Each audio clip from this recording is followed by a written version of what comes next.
समाजाच्या विरोधाला न जुमानता स्त्री सक्षमीकरणासाठी अविरत संघर्ष करणाऱ्या, प्रत्येक स्त्रीला आत्मनिर्भरतेचा, स्वावलंबनाचा आणि आत्मसन्मानाने जगण्याचा हक्क मिळवून देणाऱ्या एका महान स्त्रीविषयी बोलणार आहे. त्यांचं नाव आहे पंडिता रमाबाई.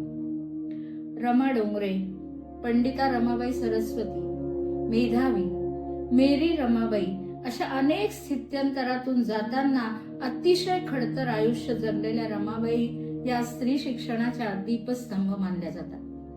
त्यांचे वडील अनंत शास्त्री डोंगरे अतिशय पुरोगामी विचाराचे होते. मुलीला आणि पत्नीला त्या काळात त्यांनी वेदांचं शिक्षण दिलं होतं. 9 वर्ष उलटून गेली तरी रमेचा विवाह केला नाही. त्यामुळे समाजाच्या टीकेला त्यांना सामोरं जावं लागलं. जेव्हा जगणं असह्य झालं त्यावेळेला त्यांनी गंगामूळच्या अरण्यात जाऊन राहिले.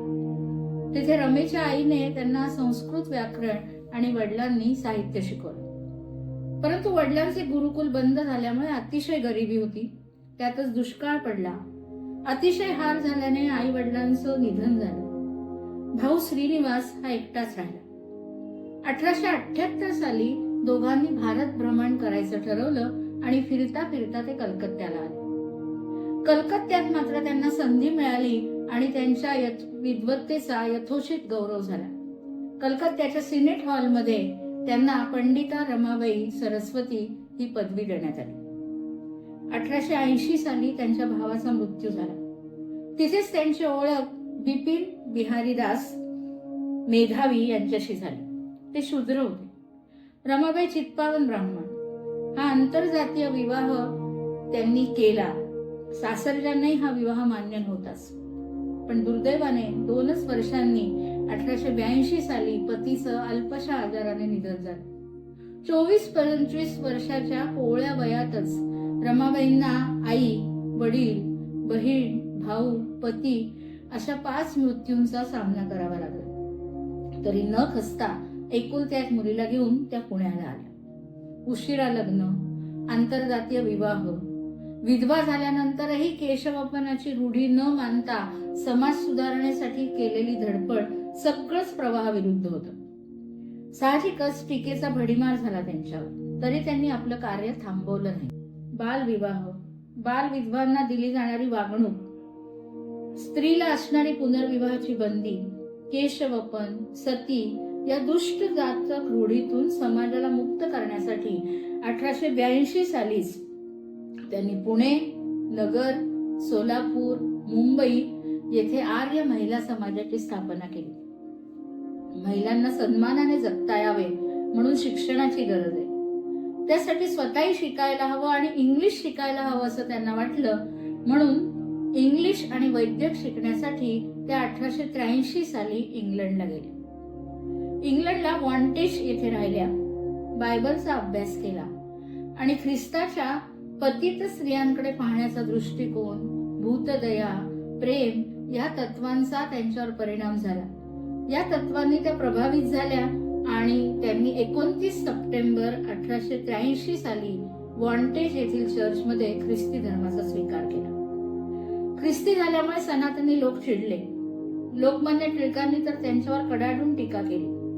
परंतु हिंदू धर्म, भारतीय संस्कृती, तत्वज्ञान यावर पोचला गेलेला रमाबाईंचा पिंड ख्रिस्ती धर्म स्वीकारानंतरही आहार, विहार, पोशाख या बाबतीत पूर्णपणे भारतीयच राहिला. डॉक्टर आनंदीबाई जोशींच्या पदवीदान समारंभासाठी उपस्थित राहण्यासाठी त्या 1886 मध्ये अमेरिकेत गेले.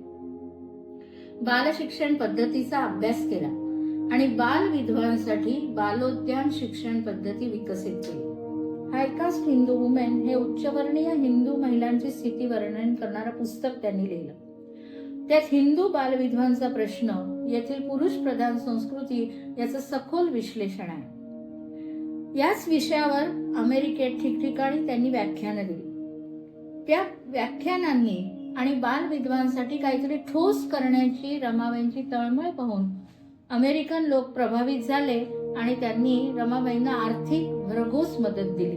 बॉस्टन येथे रमाबाई असोसिएशन स्थापन झाले. 11 मार्च 1889 मध्ये मुंबईत विधवांसाठी त्यांनी शारदा सदन सुरू केलं. त्यात वास्तविक सर्व धर्माच्या स्त्रिया होत्या. पण रमाबाईंनी ख्रिस्ती धर्म स्वीकारल्यामुळे लोकांमध्ये गैरसमज होते. त्यामुळे त्यांना आपल्या कार्याचं केंद्र 1897 साली मुंबईहून केडगावला हलवावं लागलं. 1898 मध्ये त्यांनी मुक्ती सदनाचं उद्घाटन केलं. गुजरातचा दुष्काळ आणि मध्य प्रदेशातील 1900 मधील दुष्काळ, त्यामुळे निराश्रित झालेल्या स्त्रियांना त्यांनी आपल्या आश्रमात आश्रय दिला. त्यात 300 उच्चवर्णीय स्त्रिया होत्या.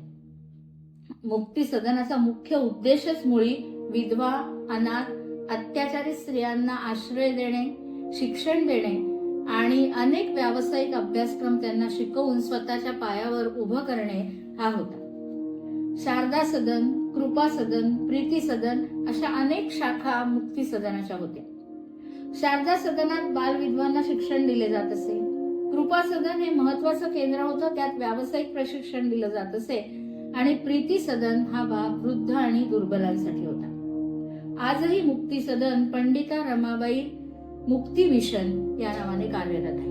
1919 मध्ये ब्रिटिश सरकारने रमाबाईंच्या अतुलनीय कार्यासाठी, विशेषतः भारतीय स्त्रियांच्या शिक्षण आणि कल्याणासाठी केलेल्या कार्याबद्दल कैसरे हिंद पदवी आणि सुवर्ण पदक देऊन सन्मान केला. अतिशय कणखर व्यक्तिमत्वाच्या रमाबाई या स्वतंत्र विचाराच्या होत्या आणि आपल्या विचाराचा जिद्दीने पाठपुरावा करण्याचा निर्भयपणाही त्यांच्याकडे होता. म्हणूनच लहान मुलीला घेऊन इंग्लंडला जाण्याचा, धर्मांतराचा, शारदा सदन स्थापनेचा त्या काळात असाधारण असलेला निर्णय त्या निश्चलपणे घेऊ शकल्या आणि त्याची जबाबदारीही त्यांनी स्वीकारली. समाज परिवर्तनासाठी, स्त्रियांच्या उद्धारासाठी आपले संपूर्ण जीवन समर्पित करणाऱ्या रमाबाईंचे कार्य आजही स्त्री शिक्षण, सक्षमीकरण आणि सामाजिक न्यायासाठी दीपस्तंभ मानले जाते. धन्यवाद.